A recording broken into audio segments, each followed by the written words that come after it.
Ms. Serrano.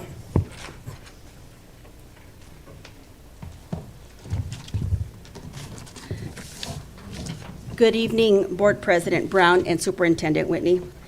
My name is Claudia Serrano, and I am the proud principal of Longfellow Elementary School. Our assistant principal, Ms. Bambi Pescasio, couldn't be here today because she was supporting our ATP parent meeting. We do have our ASB coordinator, and this is Ms. Katie Brown. She's the one that runs our ASB. And so I'm proud to present to you our Longfellow ASB students. They are true leaders at our school, from helping with morning announcements, showing their school spirit at our assemblies, and to deciding our school spirit days. They are busy making those big decisions. And they are future leaders, and I wouldn't be surprised if one of them became a future student representative. So let me introduce you to them. First, our fifth grade president. Aubrey Herrera. And she is here with her mother, Linda Gonzalez. Our fourth grade vice president. Presley Villegas. Is here with her mother and father, Veronica and Octavio Villegas.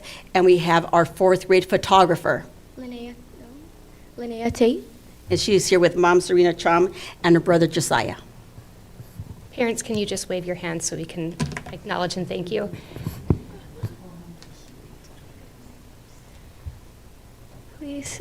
Please stand.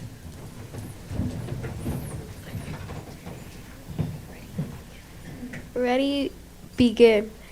I pledge allegiance to the flag of the United States of America and to the republic for which it stands, one nation, under God, indivisible, with liberty and justice for all.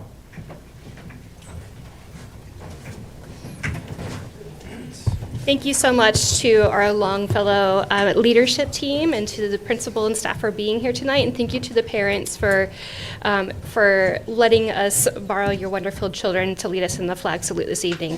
Our student board reps have something to give them, and we're going to take a picture to commemorate the moment.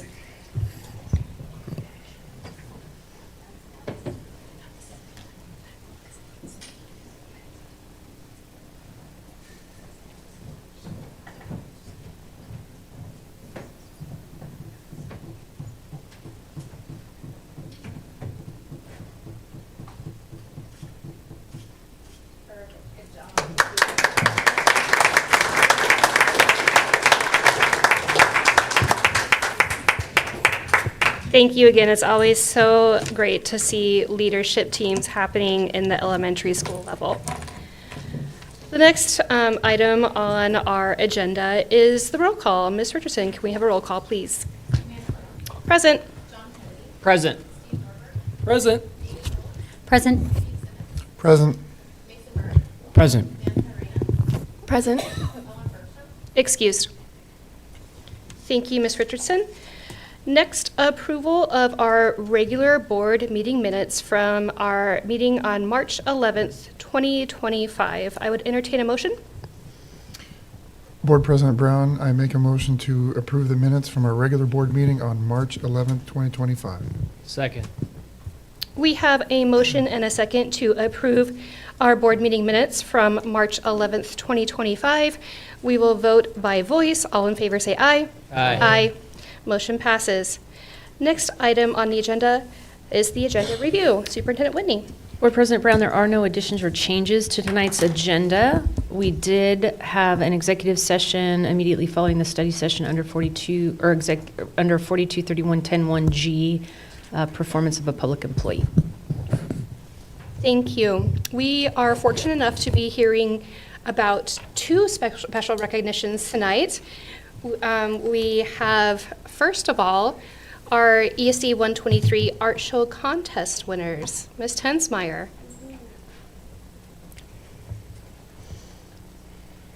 Okay, good evening, Board President Brown, Superintendent Whitney, and members of the board.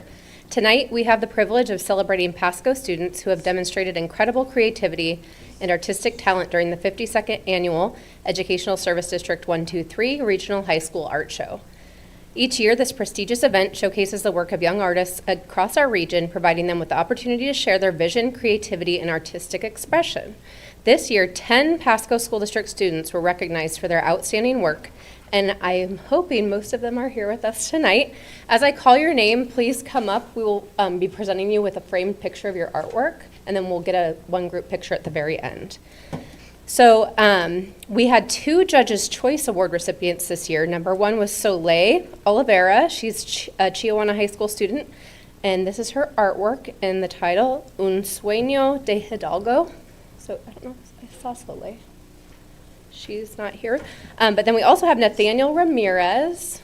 He's here with us tonight from Pasco High School, and his artwork was titled Jophiel's Vision. Are you here? Is that you? Okay, come on up right here. And if you want to hold it, and you want to just stand right over there in the corner. That'd be great. Perfect. Okay. We also had 2 Superintendent Choice Award recipients, one being Eliana Francic from Chiawana High School. Her artwork was Something Familiar, chosen by PSD's Superintendent, Michelle Whitney. You here? Oh, perfect. If you want to just stand right next to him. And then we also had Alberto Suarez from Chiawana High School for Crystal Feather, chosen by ESD 123 Superintendent.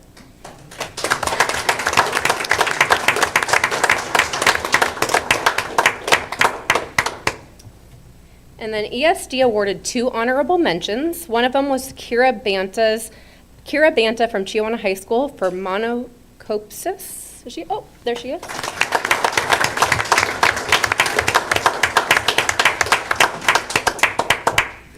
And then we also have Veronica Gonzalez from Pasco High School for her artwork titled When They're Gone.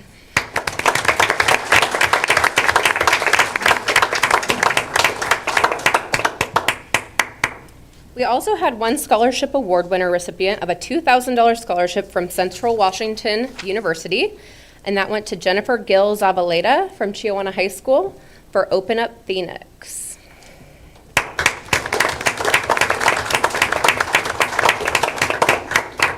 And then Superintendent Whitney awarded 3 honorable mentions. One goes to Miguel Martinez from Pasco High School for Joel from The Last of Us.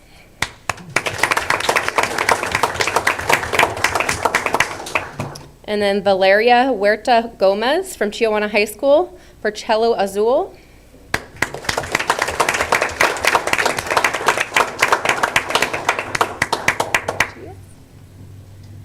Perfect. And last but not least, we have Megan Stroop from New Horizons High School for her artwork titled Shelley Duvall.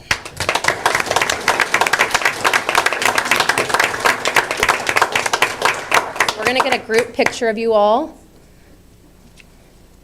These students have demonstrated not only artistic skill, but also dedication, passion, and the ability to tell stories through their work. Their creativity is an inspiration to all of us, and we're incredibly proud of you all for your achievements.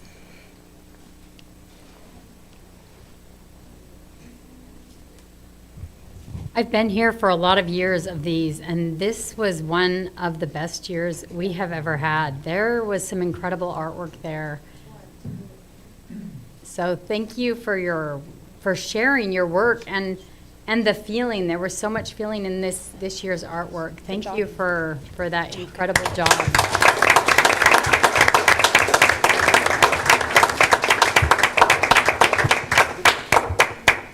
I echo Director Phillips' statements. Those pictures were all absolutely beautiful, some devastatingly beautiful. So thank you so much for sharing your talent with us tonight, students. And I see teachers back there shining with pride. So thank you for being here to acknowledge them as well. Ms. Tensmeyer, the next recognition is for education support professionals. That week just happened last week, the week before last? Mm-hmm. The 10th through 14th, yes. So we are also excited to celebrate Education Support Professionals Week in Washington, formerly known as Classified School Employees Week. This week is dedicated to honoring the incredible professionals who work tirelessly behind the scenes to create safe, welcoming, and supportive learning environments for our students. Our district is fortunate to have 1,044 dedicated and caring educational support professionals who positively impact our students every day. They are the backbone of our education system, serving in vital roles such as safely transporting students to and from school, preparing and serving nutritious meals, communicating with families and answering questions, managing school operations to keep everything running smoothly, maintaining and caring for our school buildings and facilities, and providing direct student support, mentoring, and guidance. To help us celebrate, we're honored to have representatives from some of our classified union groups here with us tonight. So as I call your names, please come forward to receive a special piece of artwork from some of our talented student artists. Travis Bowman, Scott Kelleher, and Monica Casa, representing maintenance and custodial staff. IUE Local 280.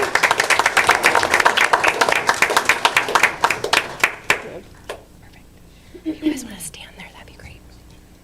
Lori Cox and Elizabeth Romero, representing secretaries, nutrition services, paraeducators, and specialists.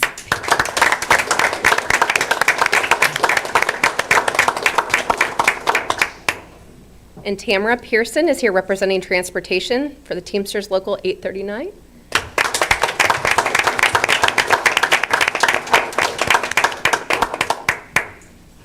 Thank you. So please join me in expressing a huge thank you to our education support professionals for their unwavering dedication to Pasco School District and the students we serve. Their hard work does not go unnoticed, and we are grateful for their commitment to our schools and community. So now we're going to get your picture.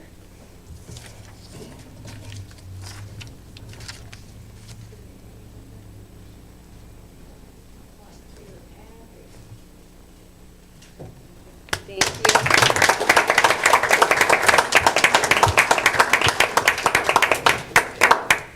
Thank you so much to our students who came to have your art recognized tonight, and thank you to our labor partners who are here to represent the education support professionals that really are the quiet gears that operate in our schools, that make sure that everything that we can see on the surface is working on kind of sometimes unseen. I know when we think about education support professionals, a lot of us think about paraeducators, we see them in classrooms, but custodians and nutrition or nutrition professionals are showing up before anyone else does in the buildings, making sure kids get breakfast, making sure buildings are clean, and then staying late way beyond any time anyone is there, cleaning the buildings, having them ready for the next day.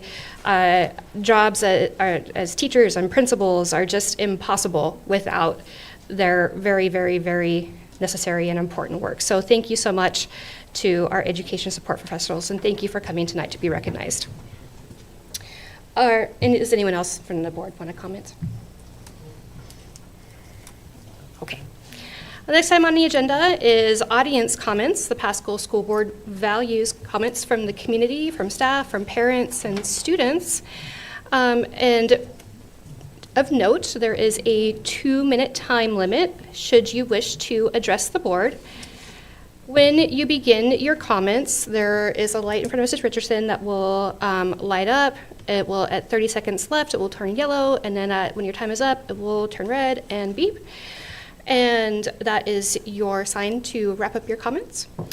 And if you would like to comment online, you will just be muted after 2 minutes. Is there anyone who wishes to address the board who is here in the board meeting, in the boardroom?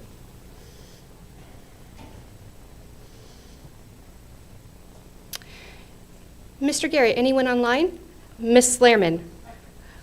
Mr. Garrett, let's hold off, but no one, okay, thank you. I apologize for not exercising my wait time long enough. Dear Board of Directors and Superintendent Whitney, my name is Kim Lehrman, and I just want to say thank you so much as an art teacher at Chiawana High School for the support that you guys provide for our art students, both in supplies as well as facilities. And so you see what great support looks like, and as well as talent. And so thank you for taking the time to recognize our students for their talent, their dedication. As Henry Matisse said, that art takes courage, and they showed a great amount of courage to be able to represent Pasco School District themselves and their families, as well as their schools in the ESD art contest. So thank you so much. We appreciate it.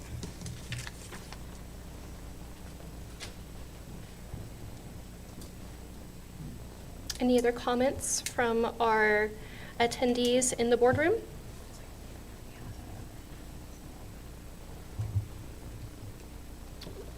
I want to include one more person in our recognition for our Education Support Professionals Week. So Wally, can you come up? Come on up. He's from IUOE, Local 280 Maintenance. I'm sorry, Wally, for leaving you out. He did get some artwork. If you want to come up so we can give you a round of applause. Yay, Wally. Thank you. I'm sorry.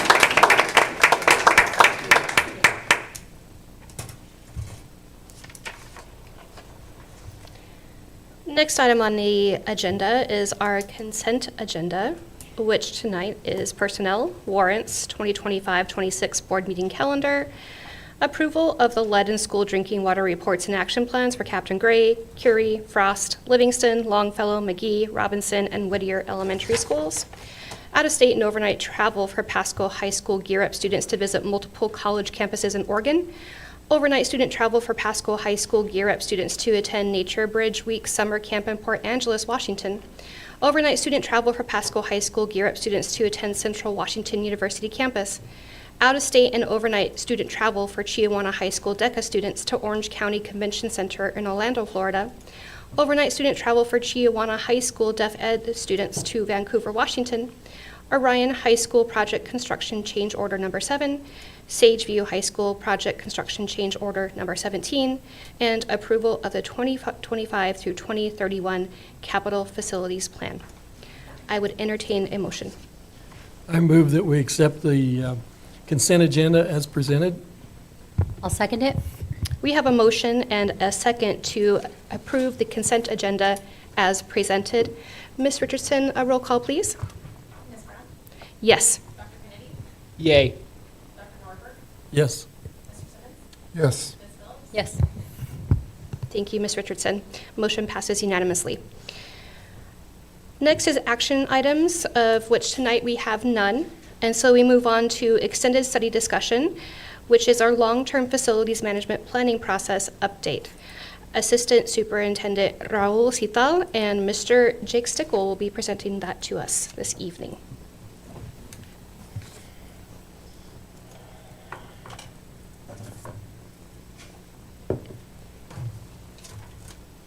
Good evening, Pasco School Board, Mrs. Whitney. Thanks for having me back. I'm going to take a little bit of time and walk us through the work that we've been doing since November. We have some new information to present. The last time we were together for a board study session, I had said that our team was going to get together and provide a couple of bond scenarios for you, and so we've got that. But before we do that, I kind of wanted to walk us through some of the work that we've been doing. Now, the purpose of this team is to make sure that we review our 2025 guiding principles that are outlined in our approach to tackling the long-term facility management plan. So every time you see the LTFMP, that's the long-term plan. It's just a lot of words. Remind the board of our process that we've been using and present some springboard bond scenarios for feedback, both from the board but also for our community. What we're not going to be asking for tonight is we're not being asked to take action. So I'm not asking for you to take any action on this. I'm reporting back to you on the work that we've been doing. So as a reminder, I was back here in January and we looked at these guiding principles and we took some input from you and we made some changes to these guiding principles, and these are the things that our team used as we were laying out this plan. What are the things that we were to consider? What are our outrageous outcomes? Making sure that all of our work aligns to these outrageous outcomes. Engaged stakeholders, you, staff, parents, students in our community. Analyze all of our updated data, that's enrollment projections, that's building condition scores, looking at the data that we have and going out and finding updated data for that. Considerations, what are the things that we're taking into consideration? We're mindful of our enrollment changes and we're looking to address our aging facilities. Additionally, we've been directed to create a 12-year plan. That 12-year plan will have 3 bond scenarios, all 4 years apart. We've got a 2028, a 2032, and a 2036 bond, as well as a draft for a 2040. We do know that that's way out in the future, but we've had talks around what that would look like. We've been directed to target bonds between $150 million and $200 million, and that would be at each bond rollout, so every 4 years. Forecast the need for future buildings using our enrollment data, and looking at bond structures to make sure that when we have a tax impact, that it is relatively flat. And when we were having a conversation and we had our friends from Piper Sandler come in, that was one of the concerns. We didn't want, up and down tax variation every year. So taking those things into consideration. Additionally, once we have our long-term facility management plan, our goal is to look at that and reassess that on a regular basis. Have there been any changes to our buildings? Has there been district needs that we need to look at? Standardized school design, both elementary and high, or elementary, middle, and high, and the educational design and specifications. So our process. We've started our work in October, assembled a team of community members. We looked at updated enrollment projections, future capital projects. We started drafting an idea of what this long-term plan would look like. We have yet to go out and collect feedback other than what we did with you, but that is part of our process. And then we're going to present a final package to you in June or July. Our timeline, this is the work we've been doing. On November 7th, our team went and took a tour of Pasco High School, and we started the conversation around what is a long-term facility plan, what is it used for. It's helped guiding us in future remodeling of buildings, replacing buildings, looking at what our current infrastructure is. December 12th, we went and had a tour of McLaughlin Middle School. We discussed what our district needs are, long-term, enrollment and other facility data. January 16th, we toured Livingston. We started to have conversations around bond capacity data and what that looked like. What additional data did we need? January 28th, I came and presented to you what we've looked at around a board study session. On the 27th, we met at McGee and we had a Piper Sandler presentation, basically a Bond 101, and you had the opportunity at our last study session to hear the exact same presentation. On the 13th, our team got together here in this boardroom and we started crafting some bond scenarios at the $600 million total expenditures. So that would be 4 $150 million bonds and an $800 million, which would be 4 $200 million expenditures over those bond cycles. April and May, when we get the go-ahead, we'll be collecting feedback in person and through a survey on what our community is thinking about our presentations and about what our 2 bond scenarios are. And then June, I'll be back in front of the board to present that information to you. So, what was our process look like? Our team got together, we looked at our guiding principles in this decision making. We looked at outrageous outcomes, we analyzed our data, we studied the last long-term facility management plan, because that had a lot of information in it. That had a lot of information about what schools were in consideration for replacement before we ran Sageview and Orion in 2023, I believe. So that had a lot of information on from the last team provided for this team. We looked at our building condition scores. We have a very up-to-date building condition score where all of the buildings in our district have been rated. We looked at enrollment data. We're in the process of looking out and collecting even more up-to-date data through a partnership that we have with Eastern Washington University. We looked at replacing and expanding our aging facilities, standardized school design, and the directive from you was the target bond range of 150 to 200 million. So that night, our team got together and Miss Robin did a great job. And what we did is we laid out our tables here. We had a ton of these cards. They're all color-coded. Red aligns with buildings that are like code red, if you will. Like they're the oldest, they're in the furthest disrepair. Yellow are those buildings that still have some life on them. And then the green and pink colors are bond scenarios. And essentially what we did is we laid out 2028, 2032, 2036, 2040 for 150, and we really started placing cards. Looking at all that process that we looked before, what did the long-term facility management plan? what could we fit into a $150 million bond for these years. So it was quite a science, but once that team got going, you can see they really did a good job of putting some bond scenarios together for you. So what I've provided you is the same information that I'll be providing in the presentation, but I've provided a side-by-side comparison. So you'll be able to see on one sheet, printed very large for older eyes, you can look and see 150 million on the left-hand side, 200 million on the right, and they're also organized by 2028, 32, 36, and so forth. So you can see the comparison of what has been done as we walk along. All of the information I'm about to present to you on that one sheet will be in this presentation. So 150 million, the next 3 slides will be at this 150 million every 4 years. You'll look at McGee. The district cost is the bold at the top of each one of these columns, and that is what it would cost the district. And you see we provided the project estimated project cost and the state match associated with that. So if you take 57 million, subtract 12 million or almost 13 million, that district cost is what it would end up costing us that would be used with the bond money. So in this first run would be McGee Elementary would be replaced. Livingston Elementary, those costs are very similar, would be replaced. And Markham Elementary would become a K-8. So that's going to look very different. The cost of just replacing an elementary versus adding some extra square footage. And that district cost would be therein at $33.5 million. We've added in district priorities. These are for routine maintenance, HVAC that needs to be replaced, all of the things that capital projects teams needs to do.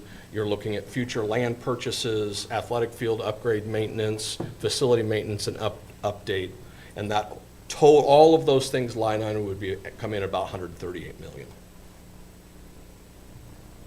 2032, so 4 years beyond that. McLaughlin Middle School, same setup. You see our district cost, the state match, and the project cost. Longfellow Elementary, and once again that 15 million for district priorities, field maintenance, HVAC replacement, whatever facility maintenance we're needing. And that bond would come in at about 117 million. 2036. You'll see that Pasco High School is on there, and you'll see that there are 2 phases on that. The reason we broke up those phases as a team is we thought that it might be, instead of a full remodel or replacement of Pasco High, that it could be done in phases separated over bonds. That $75 million is a big lift, and so we thought breaking that into 2 different phases would be a good idea. However, these 2 phases did land in the same year. And then you will see there is no district priority in there because we were right at that $150 million mark. 2040. 2040 is a very, very long time away. If we are reassessing this long-term facility management plan, there's a chance that there's going to be lots of changes, both to 2036 or 2040. But this is some ideas of what we could be using that bond money for. We have Emerson and Frost, which are in very similar state of maintenance, and those district priorities of that $15 million. So that's what $150 million over 4 years, that's the replacement cycle of those buildings. Then we have a $200 million. So once again, that's $200 million every 4 years, a total of $800 million. And you can see these are very similar. The list gets a little longer. We have a little more money to work with. McGee, Livingston, and Markham are both on that first round. In addition to Longfellow. District priorities at that $15 million. That total bond expenditure would be $183 million. 2032, you see both McLaughlin Middle School and Pasco High School Phase 1 and 2 in that 2032 bond scenario. That one bumps up if the target was 200 million. These are not perfectly round numbers, so that bond, total bond package would come in about $208 million. 2036, Emerson Frost show back up on the list, in addition to Elementary 18. With our district priorities or basic maintenance in there, that bond expenditure comes out to $188 million. And then once again, these are projections. A lot can change between now and 2040 or 2036. Middle school number 5, if needed. And once again, those the project cost of annual maintenance and the things that need to be replaced as they go out. So one of the big questions that your team had was, what's the impact of taxes on both of these, at a $150 million bond or a $200 million bond? And I think that's vital information. So you can see here, we have $450 million authorizations, that total of $600 million. And these are the assumptions. So I have to be very, very clear, like these are the assumptions. The assumptions are that we have assessed value growth and it stays in that 4.5%. The projected tax rate, so there's going to be 2 different tax rates here because we will get permission from the voters in that 2028, but those bonds won't hit our tax until that next year in the 2029. So I wanted to show you both of those. You have your bonds at $2.24. The EP&O levy, that's your educational programs, that is, we just call that the levy, right? And that's been changed to $1.90 to give us a better projection of what those taxes will be. And at the 2028 tax rate would be $4.14 per thousand. Once that's the year we get permission, the bond passes, and that next year total bonds will drop to $2.07. The EP&O levy will maintain at $1.90, and that combined rate per thousand will be $3.97. And that's at the 150 mark, 4 bonds, 150. Same assumptions can be true if we were to run 4 $200 million bonds. Assumptions stay the same at the 4.5% assessed value, and you can see what the assumed assessed tax rate. You have that $2.24, the $1.90 of EP&O levy, and those are the same both for 150 and for 200 million, that $4.14 per thousand. When it hits the tax rolls in the bold below there, projected 2029 tax rate with approval of the bonds, the total bonds will be $2.28 plus the levy rate of $1.90 for a combined rate of $4.18 per thousand. So you're going to be able to see the 23-cent difference per thousand between the 2020 or the 150 million and the 200 million. That was a lot of information to throw at you. Questions? I have to make sure I get my notes out. I was trying to remember, right now, our middle schools are the ones that have the most crowding, is that correct? Correct. And it doesn't look like, is there any increase in size when you work on on any of the middle schools? Or is it just, we gotta wait till 2040 to get to a middle school increase in numbers? That's a great question and a great observation. What we're seeing in our current trends right now is that there is a bubble of students that is working its way through the middle schools right now. If that bubble and that wave crashes, then we will have some extra capacity in our middle schools as that wave moves through. Remember, opening up Sageview and Orion will give us a lot of capacity at our high schools, a lot. We have this wave of students that's moving through according to what we see. We're confirming that with, like I said, we have a partnership with Eastern to really look at what are the growth rates in Pasco versus the enrollment data in Pasco. And it doesn't look like those two are parallel with each other anymore. So great observation. Why are we waiting so many years? Well, If we were to break ground on a brand-new middle school right now, we'd open it empty. That's our team's thought. And we didn't put it on there because we thought that would be a bad idea, have a $100 million building that was empty, and I don't think anybody in this room survives that. That's why. For the 2040, the $2 million ideal bond, why is there only, why is there only $72 million spent on a $200 million bond? Great question. We couldn't find enough stuff to put in there, and this was a really long-term projection that is quite a ways out. So we don't know what things are going to happen to a building between here and there. And then the Pasco School District does a great job of maintaining our buildings. We didn't want to put a building that was, had a C+ grade and all of a sudden we're bulldozing it just to fill a bond. But that's a great question. We left a lot of room in some of these for as the needs arise, and we don't know what's going to happen on a day-to-day basis with that. That's a great observation. So these, all of these projections past, probably 2036 could be changed? Correct. Okay. Yep, depending on needs. And that's why it's important that when we look at this long-term facility management plan, that we're constantly reassessing it. We're reassessing it and make sure that we have up-to-date data that's only a couple of years old. That's enrollment projections, making sure we have good management of what our building scores look like so that we're constantly reassessing what that looks like so we can make good projections. And Mr. Stickle, just to confirm, the district costs include estimated inflation, right? That's our projected cost, yes. But that also could change. But yes, that's written into it.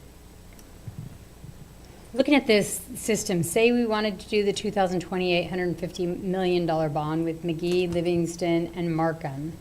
And then in 2032, we wanted to do a $200 million bond. Could you go across lines like that? The 150 one year, the 200 the next year? Would that still work? I think that I'm going to defer to Mrs. Whitney on that.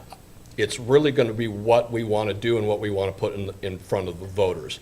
The one impact that we'll have is, in this way, you can project out as best you can using all those assumptions what a tax rate will look like for the next 10 years. If you start tabling those in, you might have more of a stair step up and down. But once again, that's also why we partner with Piper Sandler to help navigate that. Well, I'm hoping it could be level, but in between the two tax rate levels. So, Mr. Stickle, is it possible to just see the data on that scenario in which we sandwich in 150 and $200 million and see what the projections are for the tax rate? You tell me exactly what you want and I can make it happen. You want a 2028 at 150 and a 2032 at 200 and then a 150 and a 200? Why not? Yeah. Let's see what the tax rate looks like in terms of fluctuations.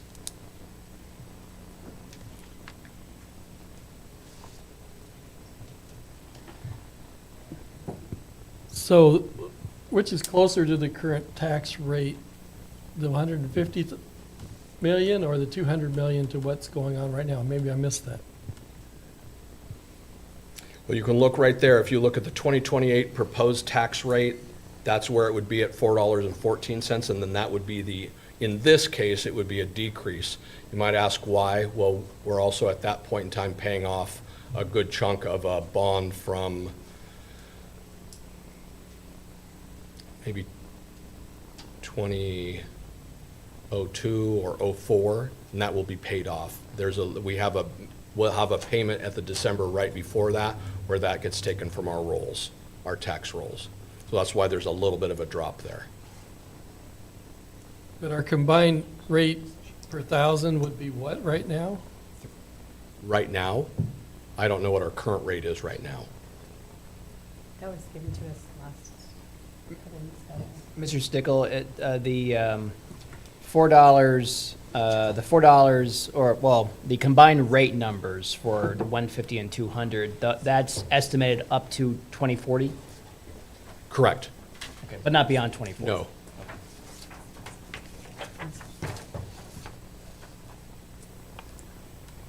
So our community's tax rates have increased dramatically, in the past 15 years. Our assessed values have just gone through the roof. And so even though the rate has come down, so I shouldn't say the tax rate, the tax paid has gone up in most homes, to the effect that many people have felt it. And we know we're in a somewhat economic uncertain time here. How critical are these schools, McGee, Livingston, and Markham, in their need for being rebuilt? And why can't we refurbish them? I think these are questions the community is going to ask. And those are great questions. I don't remember I do actually.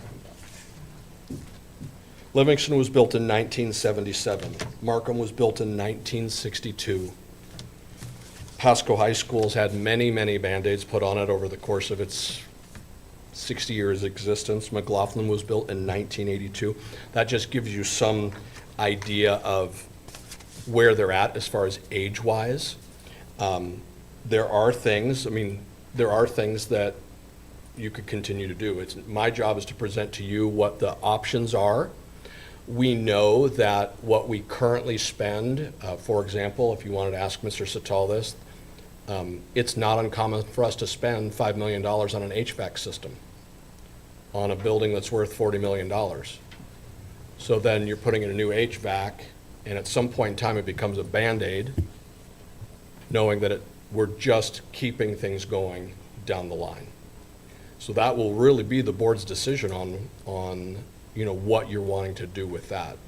And the plan can be, if you're giving me a directive, we want to go back and look like, what does it look like to keep Band-Aiding or what have you. We feel that these buildings, the reason they're on here is because for a while they have been having issues. HVAC, roofing, you name it. Mr. Stickle and Assistant Superintendent Sital, could we have a summary, just a summary of, general summary, the top lines of what these schools need in terms of new maintenance or total renovation or total HVAC? I mean, I just to kind of add on to Director Phillips's comment is, if community members are asking, what are my tax dollars getting me? So you say you want to renovate or you want to do something to McGee, what specifically are you doing, or what do you think you'll do with that money? In this case, this is a complete rebuild, brand new school. All of them? Correct. All of them? Correct. Including Pasco High? Correct. Utilizing you have a 150, there is still a lot of great infrastructure in Pasco that we could at Pasco High School that you could never replace. You could never replace, auditoriums are crazy expensive. Pasco High is a phenomenal auditorium. We could never replace that money-wise. So looking at what's the current infrastructure that you could use, gym, the multi-purpose room, the auditorium, the weight room, build north of that or build to the east of that with classrooms, office space, and things like that. Because for Pasco High, as an example, at that dollar point, we could not rebuild Pasco High School and not get the same amount. So like for Pasco High, for example, some things would be completely brand new, while some Correct. things would be the same, like Yep. the weight room, for example. Yep, that weight room, that whole area in there, the gym space, all of that is just very, very expensive per square foot, and we just couldn't replace it. So looking at what do we have currently, and I don't remember, Raul, we probably don't remember off the top of our heads, but that student mall it's sparkling shape. That was in a remodel in 2005. So that's an excellent condition. So how do we take what we have that is in a good, usable condition and add to it? That's the only one on here that's an option, is that Pasco High option. The rest of them are brand new buildings. And I like that. That's one thing. There are some beautiful spaces at Pasco High School. The auditorium, the library's a beautiful place too, and relatively new. And anyway, some of those classrooms are brand new as well. It would be hard to destroy all of it. I'm sure you'd have to take down some of it. As a board, I think we are going to need to know more information on on the shape and condition of McGee, the shape and condition of Livingston, why they need to be replaced, why Markham, Elementary needs to be replaced, and why we want to go to K-8. And anyway, I think some of that information would be really helpful. I think it's information the community is going to want as well. I think that these bonds, these next bonds that we have, I love that we have a very level bond tax rate, which is wonderful. I think that's a great thing to do for our community. But I don't want to just go replace old buildings to replace them. There's got to be some kind of a scale out there that says at this point, it's more economical to replace rather than fix. And at this age, with the amount of maintenance that is going on, you are, every 8 years you're spending enough money, or 10 years you're spending enough money to buy a new school or something. So we need to know that kind of information so that we can make a decision whether or not we go forward with this bond in 2027, when we need to put this on the ballot. I did calculate out the 2025 rate is 393 per thousand for 2025. So it's closest to the 150 million scenario. Mr. Stickle, I think, I might be mistaken, but do we do a regular or every couple of years environmental test impact review of the health conditions in our buildings? Would you, like HVAC, Yeah, water HVAC, system, like and things like paint, that? Yes. stuff like that. Okay, so if we have that data, I think would be useful too. For example, if that data is showing McGee's producing long-term health conditions not conducive to learning, not conducive for our students, that's also something that we should know, the public too.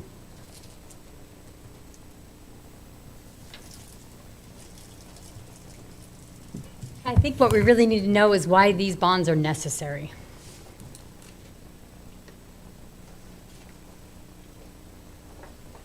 So we have that scoring condition. When we looked at that in January, if you remember, we went through a lot of data that night, so I'm not expecting you to find that. All of those buildings that we have on here would be considered red, and there's a reason why it was categorized at red according to our independent rater. It is the life cycle of the HVAC, the roof, the building condition, whether it be infrastructure in the building. This isn't something that we would ever want to get into and make our own judgment call on a building. We make sure that we go out and get professionals to do that. I can absolutely share that information again. That is like at our fingertips. We can get that in a minute. Why they were rated in that way. As far as the maintenance costs, I know that our facility team looked at those maintenance costs and what it costs for replacing. We just did a roof on, was it Chiawana, Raul? Chiawana's roof was replaced. That building's 15 years old, and that was 2 or 3 years ago that we did the roof, last year. And that was, what was the cost on that? So there is that, annual maintenance of taking care of our buildings. I can absolutely find you that rating score and the why behind it. Very simple request, as well as maintenance. The thing about maintenance is you can project, but when an HVAC system goes out, you have to replace the HVAC system. You hope to get 10 years on an HVAC. When it goes out in any building, that's several $1 million depending on the size of the building. So a little harder to project on those, but we can give you past maintenance costs of buildings. This is a little bit of a slight tangent, but all of the pre-1978 construction, all of those have no lead-based paint, correct? The lead-based paint's been removed or painted over? The pre-1978 buildings? Okay, just asking. Okay. Mr. Tickle, I know that in the past we have refurbished instead of replaced some schools. Mark Twain comes to mind. So I know what I've heard is that in those cases that the building was refurbished instead of replaced because of some nostalgia, the community, but there's some structural problems with it. And it seems kind of like, are you going to buy a new car? Or are you going to keep on putting money into like a used car? Either way, you're going to have a car payment or you're going to be replacing Absolutely. parts on it. So, but again, like how do you explain that to a community member who really wants to know Yeah, that, why, like, what is the why behind it? correct. Well, I think the other thing to consider that we talked about when we were together our study session, and I failed to mention, is that for McGee and Livingston, Markham, we're also talking about capacity. You've got buildings that they're at 300 or 400 range. We know those neighborhoods, if you look at the number of portables, both at McGee and at Livingston, just speaking on those two, there are a lot of students that are in portables there.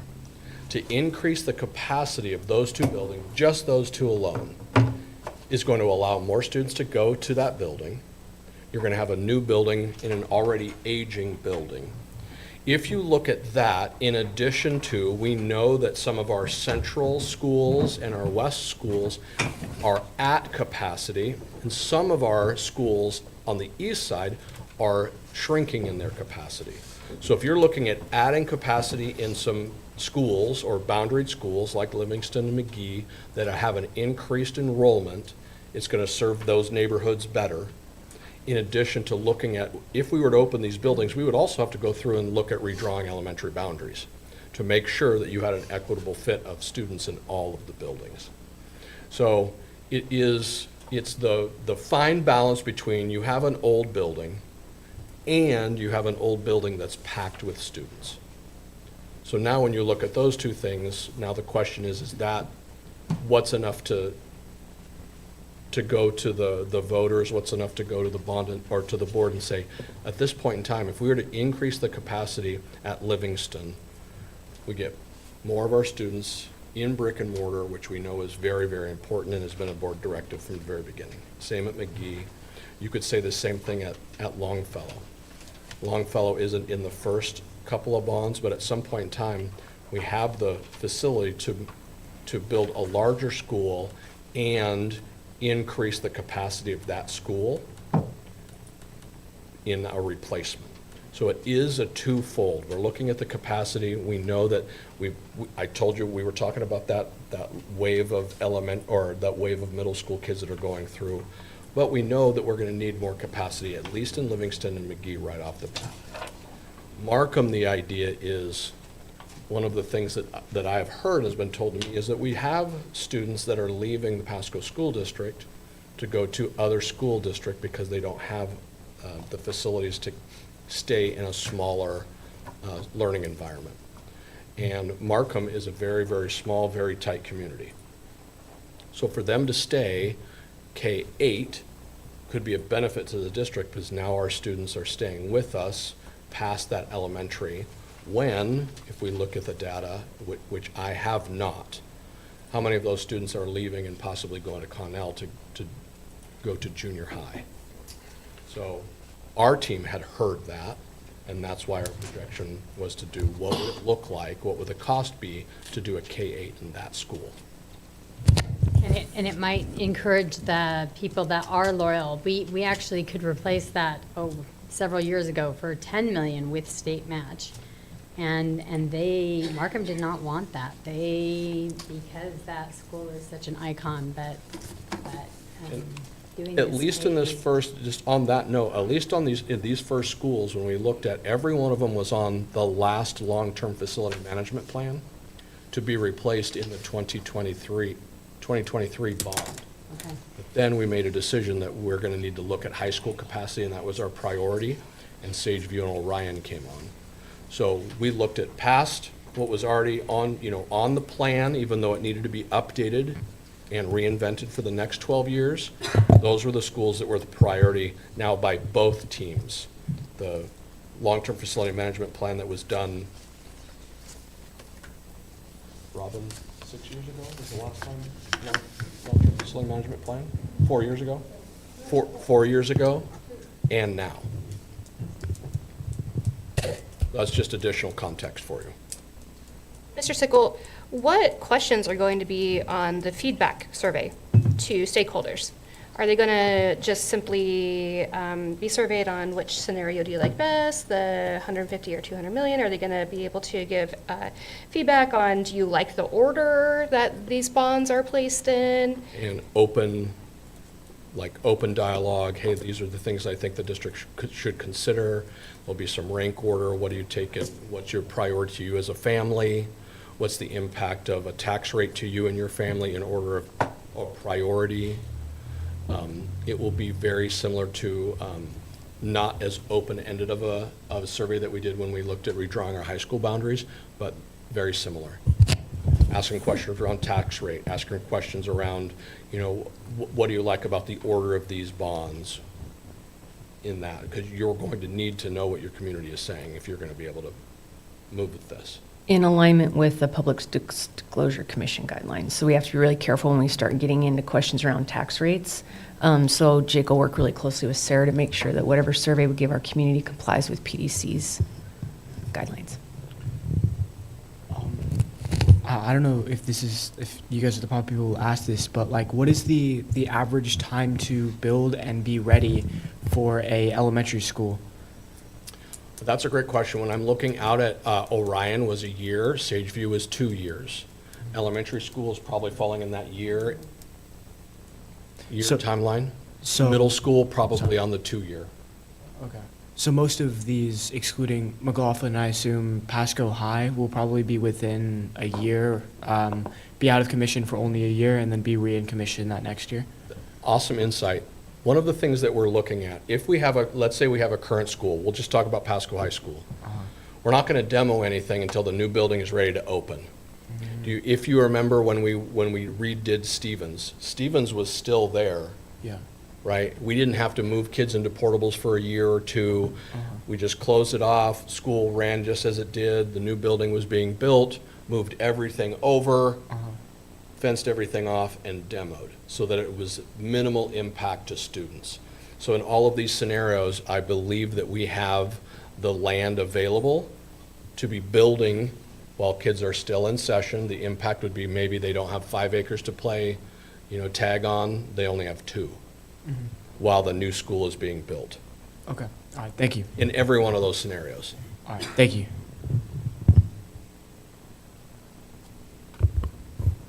Danica, what's on your mind? I just think you've done a lot of hard work, and I think you've done a great job, and I want to commend you on it. Well, thank you. It was a team decision. Ms. Danica, did you hit me? I mean, as a student that went to McGee and McLaughlin both, I can personally tell to the board that those schools don't need to be refurbished, they need to be rebuilt. So when I went to school in McLaughlin, one of the things that I noticed the most was the water damage in the ceilings, the overall damage to the bathrooms, the hallways, and it was just kind of like, I would talk to my mom about it. My mom was like, oh, that was like that when I went to McLaughlin. Oh, but they fixed this, or they did this. And there's just overall a lot of like damage to the building that wasn't a Band-Aid fix, or if it was a Band-Aid fix, it came back like a month later. With McGee growing up, I more or less had the same kind of like, because my cousins went there before me, same thing. Like, oh, it was fixed when I was there, but it's a problem when like they went, or it was fixed when they went, and it was a problem when I went afterwards. So like those Band-Aid fixes can only help for so long with those schools because they are a red level tag school that we've also, buildings age and children tend to use things sometimes not with the best of care as children develop, but like those buildings being reg tagged with the other buildings as well. I obviously haven't attended those schools, so I can't speak on behalf of those students, but those 2 buildings from my experience should be rebuilt because it's just like, why are we continuing to put Band-Aids on it when we continue to see it affect our students? Like from a student perspective, I don't want to be stuck in a school when I see somebody fixing the same leak that we've been fixing for the last 2 years. Like, dude, just fix the system.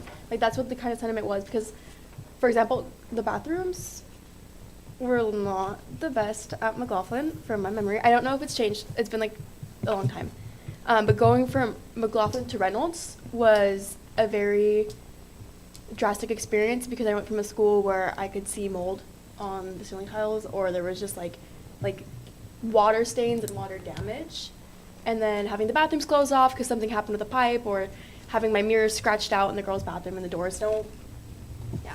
To like seeing how a freshly built building was, like Reynolds, it was kind of sad. Like with me and a lot of my friends, I was like, why don't they just do this to McLaughlin? Like, why did we, to us at like our age, is like, why did we build a new one and why didn't we just fix McLaughlin?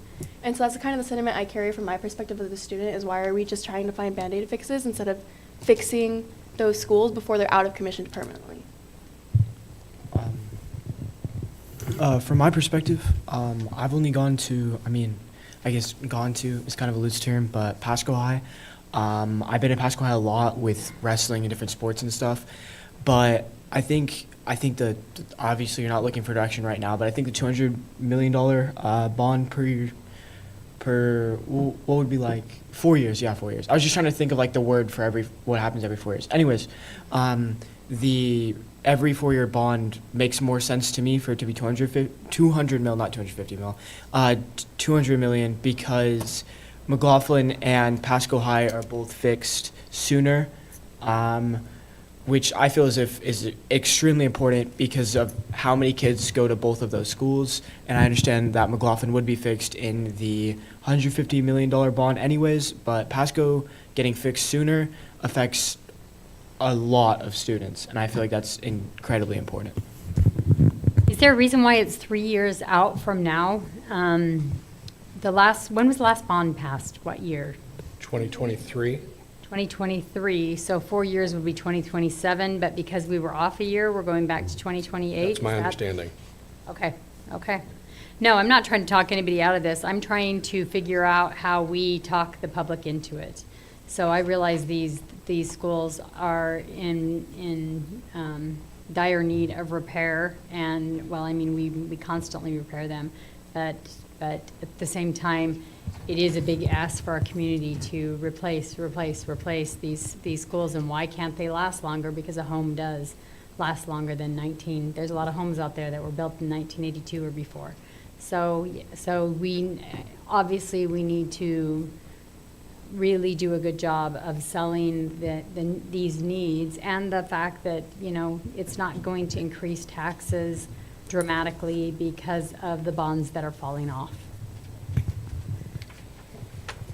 Mr. Stickle, could you include the number of schools that have identified mold in them?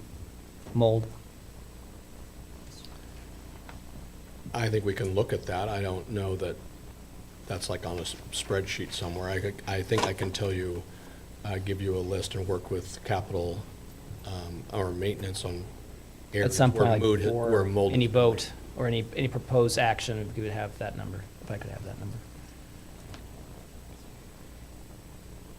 I'm torn because I agree with Mason on McLaughlin and Pasco High. McLaughlin Middle School looks exactly like when I went there. And I'm not young. And parts of Pasco High look exactly like when I went there. I think the last time I was in there for an event, a principal mentioned to me that like the tile in there is from the 1960s still in some of the bathrooms, which is nostalgic and historic in a way, but also it needs to be replaced. So I want to say let's push that first, but then I don't want to, when we have older buildings that haven't had any renovations done, then it's a tough balance and I think it'll be really helpful once we get the feedback from the community. Any other questions or comments from the board? Danica, you're excused. Any comments from the boardroom on our long-term facilities management plan? Community who would like to address the board? And thank you for the incredible work and your committee. Please convey our thanks to them and all of their hard work. This is exactly what we wanted, and exactly what we needed, and we just appreciate it. Almost what you wanted, because I want to make sure my notes are correct. You want to look at tax rate fluctuating of 150, 200, 150, like, what does that look like? Because that was a specific ask. You want me to get you the information on our building score codes, make sure that you have that in a digital form, so you can look at that again. Environmental impact, what we have on that, in addition to if there's been any mold and what mold or recovery or mold things that we've taken care of, in addition to maintenance costs by building over the last decade or what have you. Did I miss anything of the things you've asked me to get? I don't necessarily, I mean, you could include mold that has been already taken care of, but I'm just curious to know how many buildings currently has mold in them? None of them I do. don't think we do at all. We do not have mold. So what Danica is seeing is like where the tiles get wet and they get dark. That's what she's seeing. I do not want there to be, we do not have I'm mold. responding to what she's. Yeah. Yes, So I that what think- she's I think we're referring on to that. is like where the tiles get wet and then we go in and that's what she's referring to. We Okay. have no mold. Eric, Yeah. there's no mold. Okay, thank you. Well, that's a relief. So we don't need that piece of information. Is there any of this information that would be difficult to do that you can, okay? Nope. No, if it hasn't been presented before, it will be at your fingertips quickly. My next steps are this. On the 21st, I'm going to be meeting with Mrs. Whitney and the student and her student or superintendent student action council, walking through this same presentation. We're going to start in April and May collecting feedback from stakeholders in person, in presentations. Raul and I will be out in the community giving presentations on this, as well as opening up an opportunity for electronic or survey. I will be back, well, whenever you ask me to come back, but right now I think it's planned to be sometime in June. And then you guys will have a big decision to make, but my job is to make sure you have the information that you need to do that. So while we're waiting for that, that's what I'm going to be working on. Any other questions for me or requests for me? Okay, awesome. I do want to thank, I was premature in asking for community comments. We will have that opportunity. Thank you, Mr. Sickle.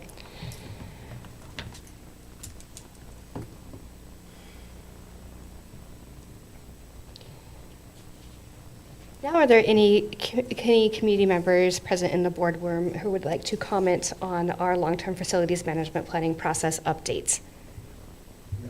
You may approach the lectern. And please state your name and your affiliation with the district.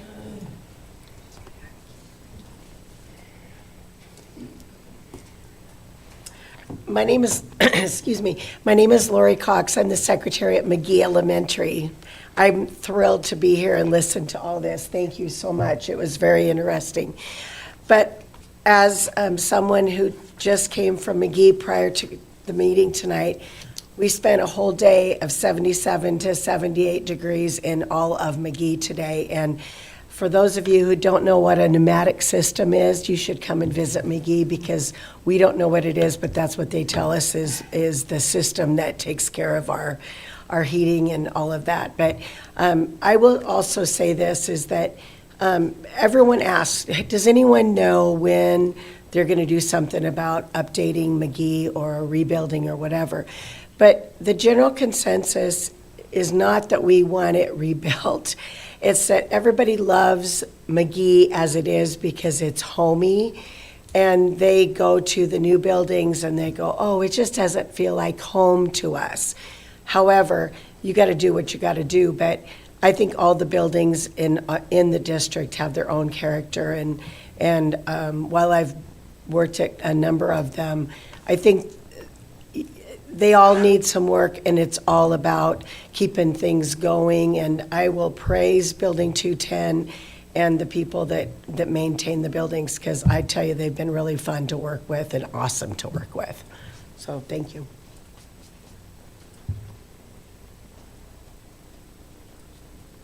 Any other comments from the boardroom? Mr. Guerra online? Thank you. We will continue on to our reports portion of the agenda. Our first report this evening is celebrating school success, STAR Student Growth Percentile in Elementary Schools, Assistant Superintendent Goebel.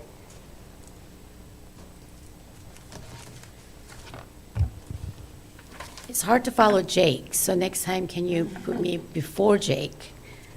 Fascinated by all the information. Good evening, Board President Brown, Superintendent Whitney, and members of the board, and our student rep. Jason, good to see you. This fall, I was in front of you multiple times, really celebrating academic success of several of our schools recognized by the state: Livingston, Emerson, McGee, Markham, Stevens.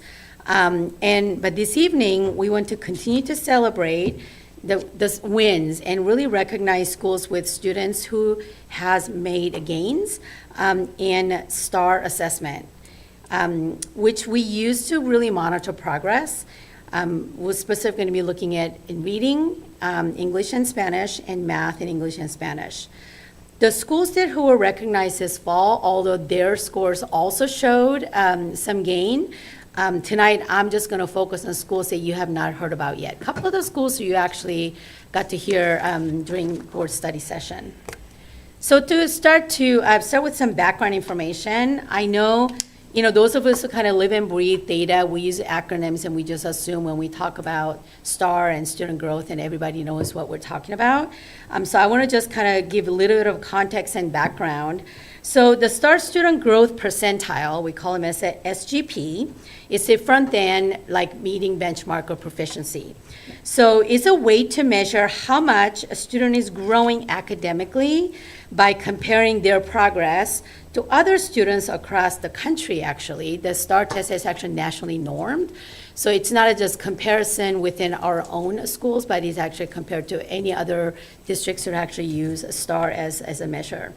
That who had similar past test scores, and I have a graphic to kind of explain that part of it.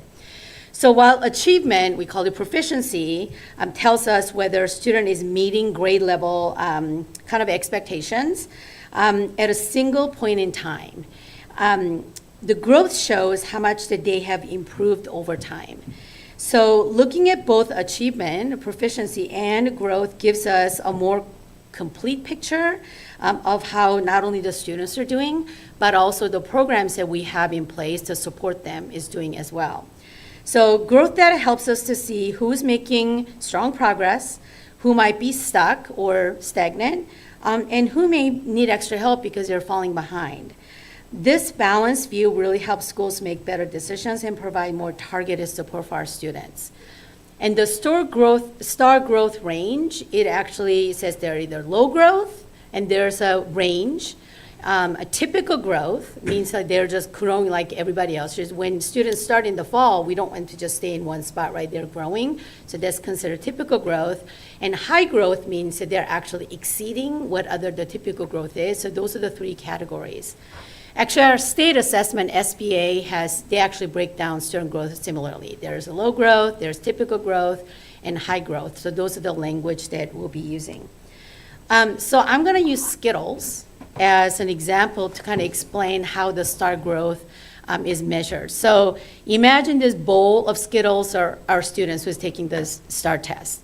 So when they all take the test, for proficiency, there's a benchmark. If they reach certain score, that means either they are at grade level or they're above or below.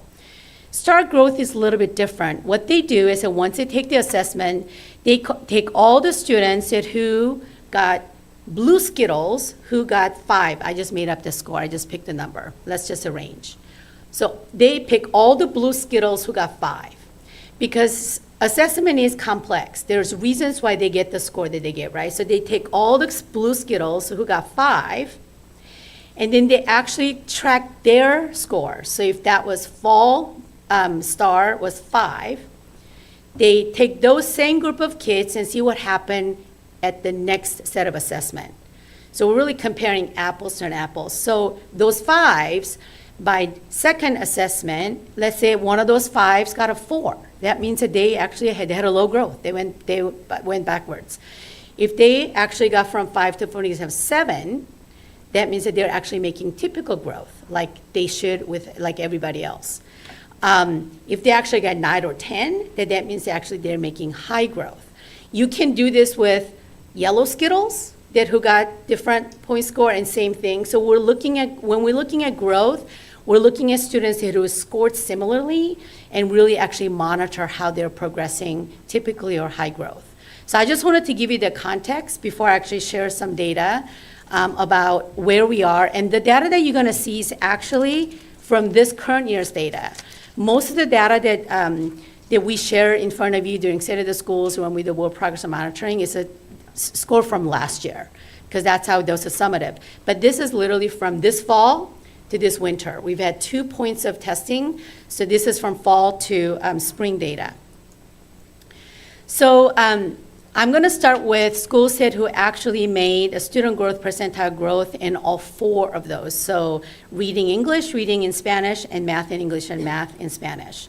So what you see in front of you is actually, if you look at fall, which is a blue, in reading, that 59.10%, so about almost 60% of students at Robinson were actually making typical or high growth.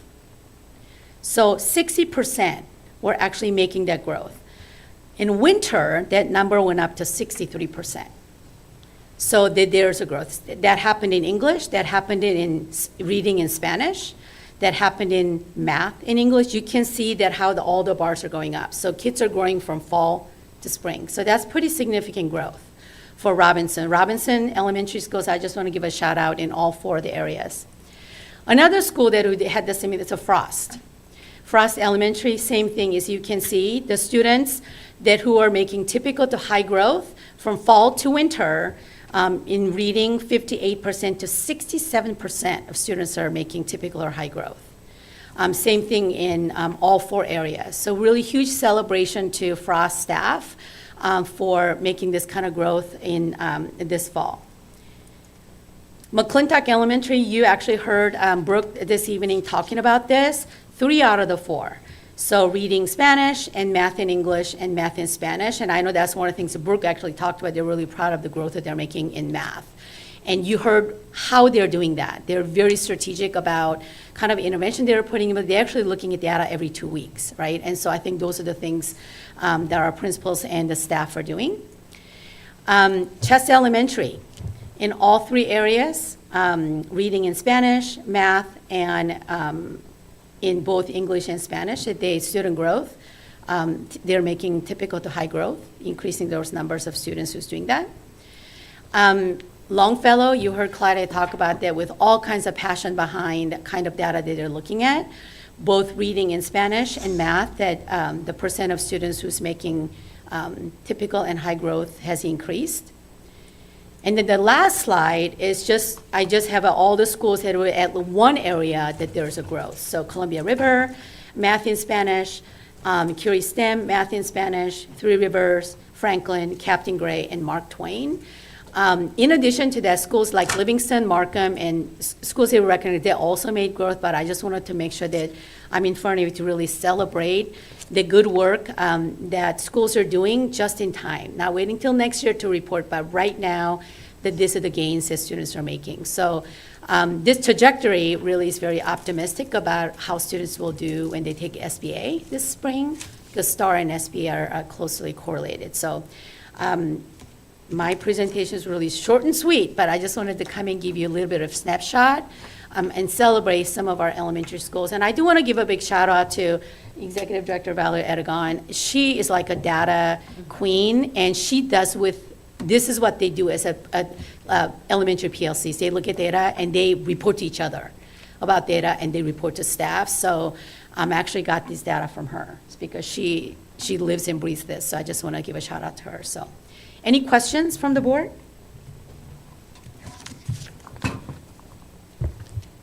No questions, but it's always great to hear about how wonderfully our schools are doing and to have a moment to celebrate the great things that are happening. So thank you to Superintendent Whitney for planning a celebration at a board meeting. It's always good to hear positive things and to recognize the schools that are doing the hard work. So thank you, Assistant Superintendent Goebel, as well.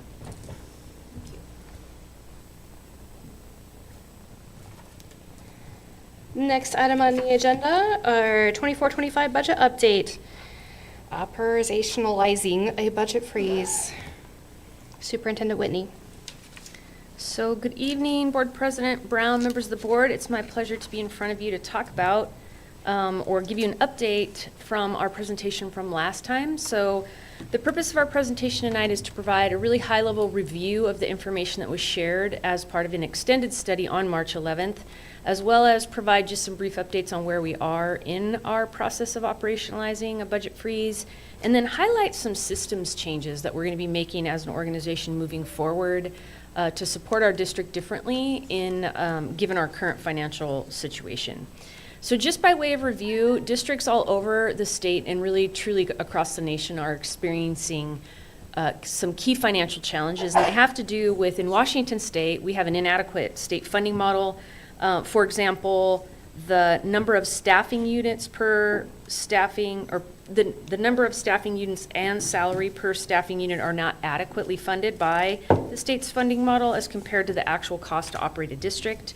The gap between what the state funds and what it actually costs is then required to be funded by local resources in ways of levies.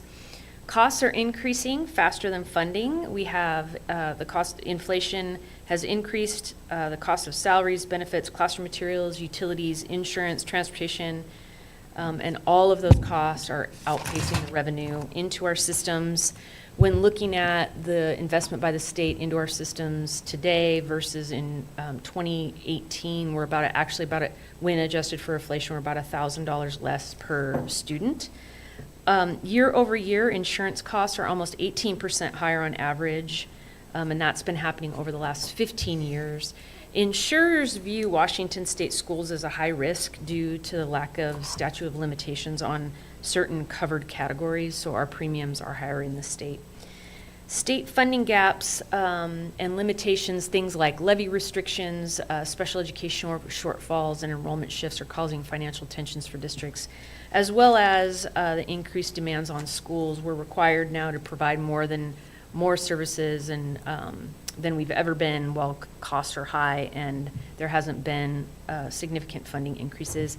And then there's just some political and economic uncertainty, and as debates around state and federal funding are happening and economies slow, that creates financial tension or the fear of financial tension for districts.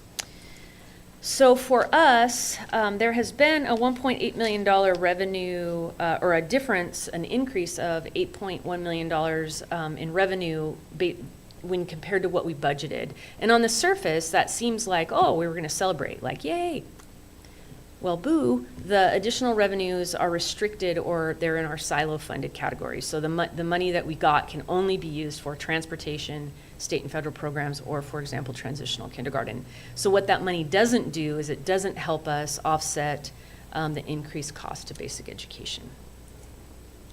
So as we explained the last time Kevin Hebden was in front of you, we were halfway through the fiscal year, and if we didn't make any changes to our spending habits, we would end the district at a negative balance of $4.8 million. So because of that, we talked to you about short-term, medium, and long-term strategies we're going to be using to ensure that we are in a good financial position as we end this fiscal year, but also as we enter into the next and beyond.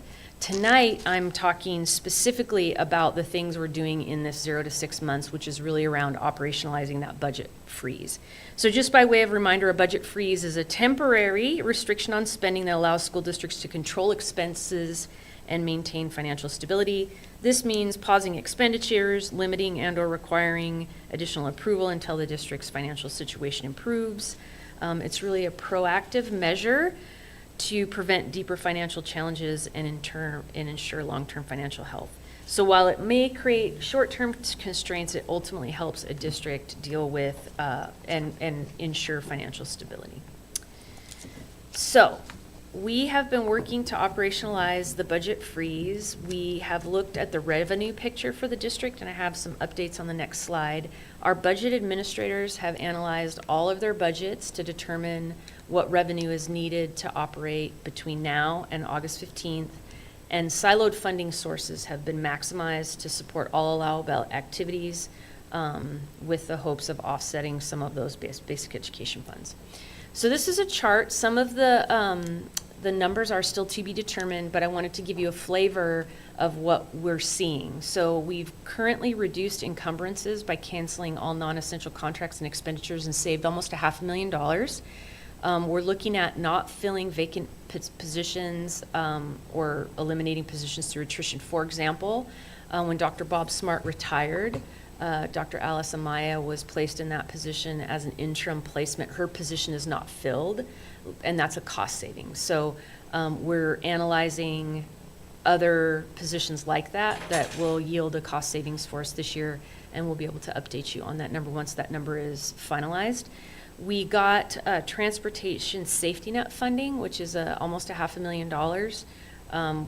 We also got additional revenue within transportation based on our ridership. So as more kids ride, we get additional funds from the state. We are working on, there will be some reduction to student-facing programs. These are always the reductions we try to make last. We want to adjust budgets farthest away from kids to the extent possible, but we are having to limit some after-school all-stars. The students in the spring typically have 3 rounds. We'll only have 2 rounds instead of 3. The summer band program will be significantly modified from what we've done in the past. At this point, there is not budget for summer school, so we won't be offering any summer school. And so we're still tabulating and calculating what those cost savings will be, and we'll be able to update you. We did receive additional revenue into transitional K as we described, and we're calculating that. Though we did also receive some additional class size reduction revenue potentially, and we are working on making sure that we've charged all the staff to program and to programs and departments where allowable. So we're working on making those changes. So based on the changes we've already made, we're seeing some adjustment in that $4.8 million potential overage, but we definitely have more work to do. And those steps will include building level administrators will be doing the same analysis that district level administrators did with their building level budgets. And we will be working to determine the impact of attrition and working through an agreements with our labor partners to engage in some voluntary furlough days. And I just want to be very clear, those are voluntary. So where people feel like they could not work a few days of their contract and basically kind of donate those days back to the district, people would be allowed to do that. And that was actually a request that was made by staff when I went out and did budget presentations. When we all went out and did budget presentations this winter, we were asked by staff to explore this option, and so we're exploring it with labor partners. There were also, as we've been doing this work, there are some system changes that we need to make that will serve us better as an organization in our current environment. So we need to use the district's purchase ordering system as the primary tool for making purchases. So purchase orders are a mechanism by which purchases can be made, but they're automatically encumbered into the system. So they're automatically debited out of the budget, so you can see kind of in real time how purchasing is impacting budgets. Which also then the flip side of that means we need to reduce our reliance on purchasing cards, or P cards we call them. They're the equivalent of a credit card. So just like in your personal life, when you charge stuff to a credit card, it gets kind of invisible and until you write it in the check register, right? And so in a district our size with a number of people having purchasing cards, that spending, if not managed well and kept in check, can be invisible to us and then hit our budget encumbrances kind of all at once. And so we want to create a system where we're relying on the purchasing system as our primary tool. Purchasing cards are really intended to be used for things like organizing travel or in emergencies. So we're going to be tackling the purchasing cards situation in a couple different ways. One, we want to increase the expediency of our purchasing order process. So if the purchasing order process is not speedy, people will rely on their P card because they can get that work done quickly. Like, for example, we have a sprinkler that breaks.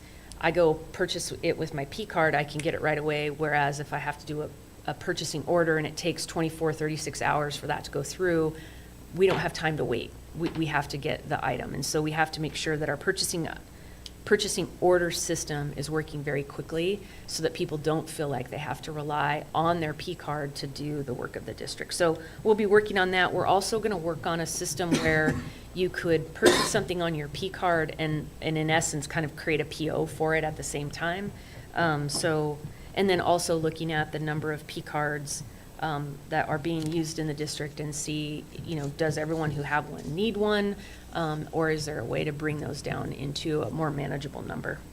We're also looking at our hiring process, and we're being very conservative in our approach to hiring and filling positions. I just described how we handled Bob Smart's mid-year retirement. So we're also looking at adding layers of approval so that positions go through a layer of approval so that we're sure that they're necessary and they're budgeted for.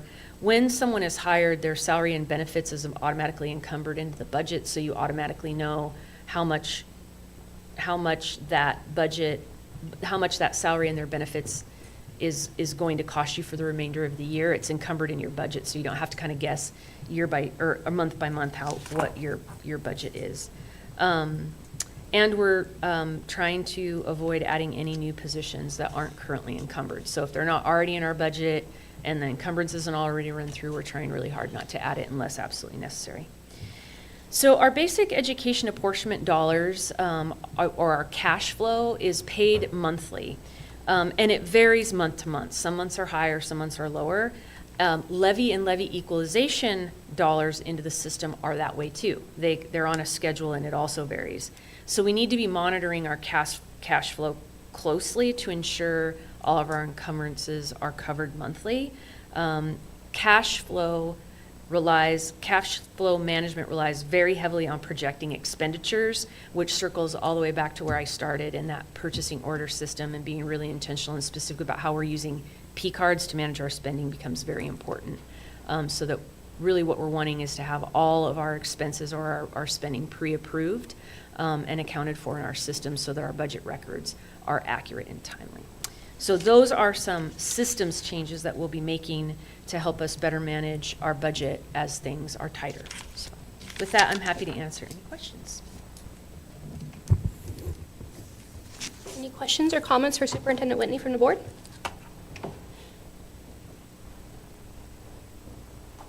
Do you feel confident with these reductions that we will be able to make up that $4.8 million shortfall? I feel confident we're going to work as hard as we possibly can to make up that $4.8 million shortfall. But to be honest, I am not confident we're going to make it up. But we're going to die trying. It'll be our greatest goal is to make that up. But I'm hesitant. Can you explain what the last item on slide 9 means, the charge staff to programs and departments were allowable? Yes, so some of our programs and departments, we can charge staff to them. And there could be places where we're currently not doing that. I'm trying to think of an example. Go ahead. You go ahead, you're the superintendent. Oh, well. So for example, our nutrition services department, they have a budget, and we're looking at, are we charging all the staff that we can to that particular budget? So there could be possibilities like that. Or have we used bilingual funds to account for as many staff members as we can with staying inside the parameters of the grants? So as we're doing this work, it's really important that we are very, very careful and cautious and make sure that we're following all of the necessary rules so that we're using those funds appropriately, but we just want to ensure that we're maximizing those funds. So that will look like audits of every school, like staffing model and where they're being funded from. Yeah, no, we have teams of people all in a room together. They have spreadsheets of like every single staff member in a building, how they're paid, what budget they're paid out of, and looking at making sure that we're maximizing those grant funds and departmental funds. So how many millions dollars in cash reserves do we have? So we go negative. We had, at our last report, we had 22 million is what our cash reserve was when we reported to you on March 11th. A little over, I think it was 22.6 million. I could get you the exact number, but that's pretty close. That's close enough. 26.88 something. Will the furlough days require MOUs with our labor partners? Okay, and can you explain to me how that saves us money? Because won't we have to get a sub for? So that's a great question. So not all positions would be allowed to furlough days. So for example, so for Jenny, for example, let's say she comes to me and says, Michelle, there's a week in July when things around here are pretty quiet. I can take those days off without pay, and I can still get my work done. I can still make my financial life at home work. I'm going to just take those 5 days without pay. So it would be positions like that where people's work scope could be completed, but they could give up a few days. And we're really, and again, Jen Johnson is working with our labor partners on this. We're really kind of thinking those days beyond the 180 school days. But so it's positions that work those longer number of days beyond the 180 days. Okay. I didn't commit you to that, Jenny. It's an example.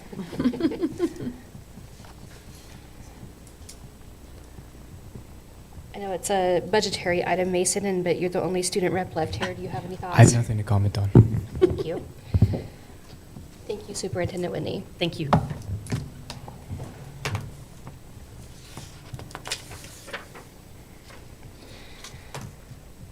As Superintendent Whitney makes her way back up to the dais, we will look at future agenda items. So, as board members, if you have any future agenda items, be thinking of those. That's okay. To share after our next agenda items for our next board meetings. Sorry, I normally do those from up there when I present. I apologize. So our next board meeting will be after spring break. That's traditionally been a retreat for you as board members. Staff is open to agenda items for the retreat, so we'd be happy to entertain any of those. And then starting on the 22nd, we'll go back to regularly scheduled board meetings. State of the school reviews will be the study session, and then Mira will be reporting on Journey of a Graduate, and will potentially be entertaining a budget extension. Are we not doing the superintendent evaluation on the board retreat in April, or is that work coming later? I know there were other, is that just not necessary in April for Dr. Alsbury's next visit? I don't have, did he request to come back in April? I have no recollection of him requesting to be here in April. I just don't remember all of the timeline of when he's coming back and what he's doing, so. I can look at it. Amanda Okay. and I can talk about it, but I don't recall him needing to come back in April. Okay. But I can take a look.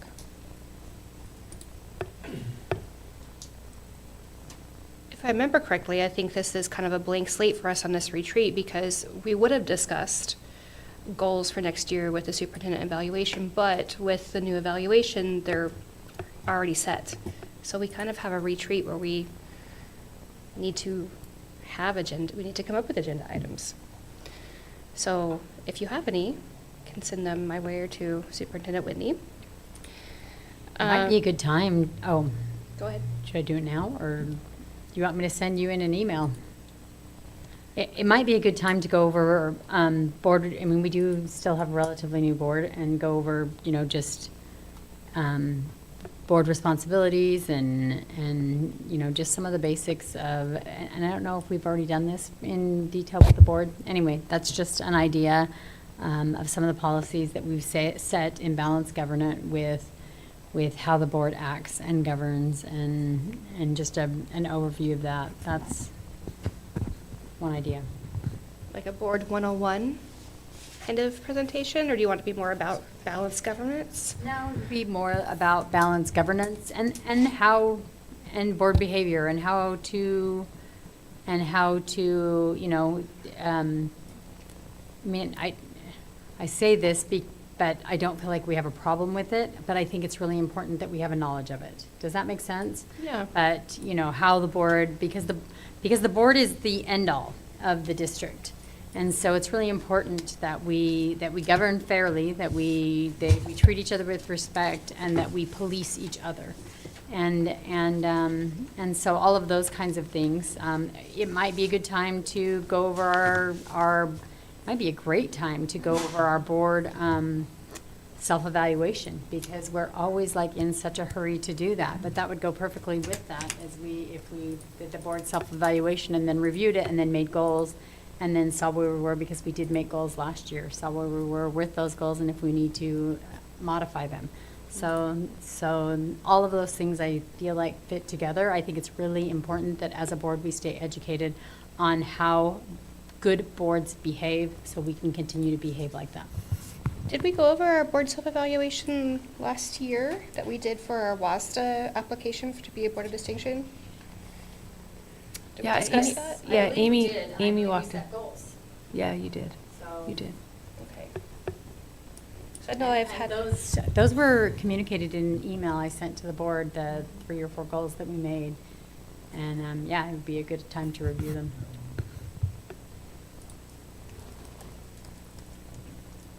Any other possible retreat topics or future agenda items from board members? I just thought it might be nice to hear back from the AI, those that are doing the training in AI, how it's doing, and just getting an update on how things are progressing on that training and how things are going. Do we have 2 other board members who would support that agenda item? I would support it.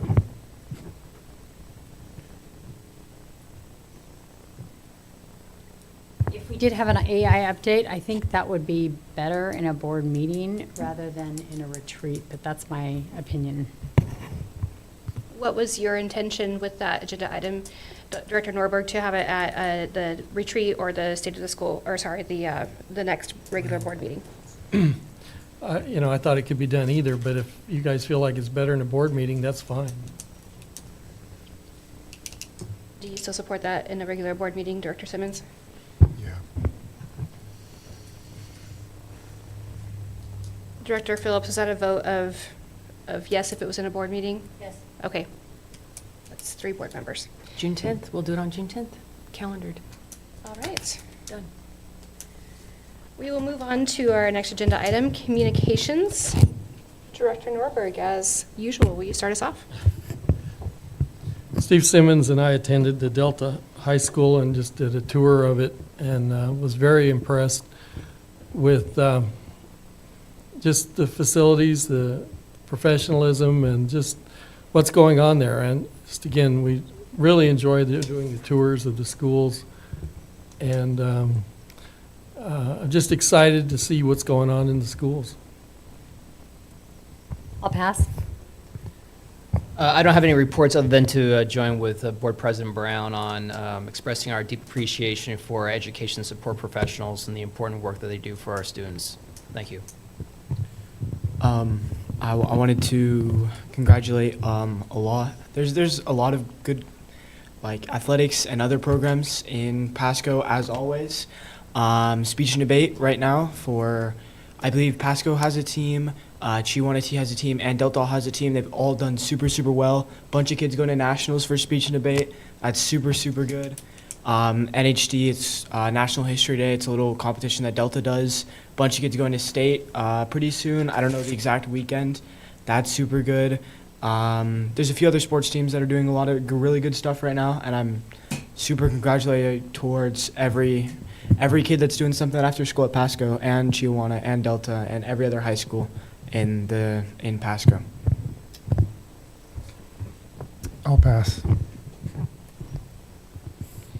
Again, thank you to the students who came to showcase their art tonight, and thank you for sharing your talents with the district and being brave and vulnerable at the same time to let us just see a little bit into your soul with your art. It's beautiful. Thank you to our education service professionals. I mentioned paras and nutrition and custodial, but there's so many other maintenance, and I don't know if IT falls within that, but they definitely provide a lot of support to our district. Also transportation. Last year when we were deciding on the new high school boundaries, I had the opportunity to go out in the morning and in the afternoon and ride a school bus with high school students, and talk with bus drivers, and it was just a really moving moment for me to like watch all those buses roll out and the first thing in the morning. As part of my not board member like hat wearing, but my teacher hat and my career hat, I went to TriTech and was there as the principal, and that was my first time that I had ever really spent a amount of time in TriTech, and there was students, and it was amazing watching all these students walk in for their classes during the day wearing chef's uniforms, wearing mechanics uniforms, wearing my son goes there and he, come in their welding outfits, and I got to see my son weld for the first time, which was amazing. And then, they have their own coffee shop they operate there, and the daycare that they run. And I was just so impressed to see all of the career and technical education that the three districts come together to provide at TriTech. It was a really unique experience, and I was just so proud to be, part of two districts that have students that go there. And then thank you again to our principals from Longfellow McGee and Franklin STEM for your State of the School reviews tonight. A few common threads that I heard throughout all of them were dual language. So much emphasis on dual language and how are we bridging that gap between Spanish and English with language allocation plans, the science of reading in our English language arts and Spanish language arts instruction with foundational reading and foundational math skills. A couple items that I heard principals say that really struck me were that principals need to have priority goals in order for teachers to have priority goals. And so in really working together as like a streamline, because if there's too many priority standards, too many priority goals as a school, it's really hard to like divide up your time to meet each of those goals at a high level. And so I think this district has done really well at saying, okay, we're going to be really good at reading scores, we're going to be really good at attendance. And so it's showing in the results, and so I applaud that effort.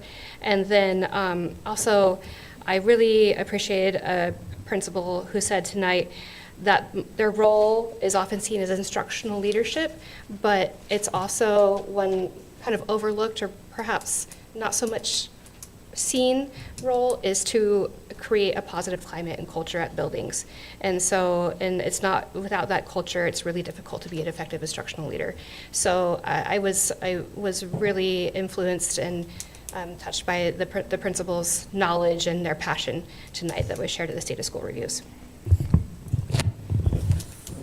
So I just wanted to highlight an event that's on my calendar for Thursday night, the Women of Distinction ceremony at WSU Tri-Cities, and I wanted to acknowledge that our very own Dr. Michelle Smith has been named a WSU Women of Distinction. So I just wanted to acknowledge her in the room tonight and congratulate her publicly.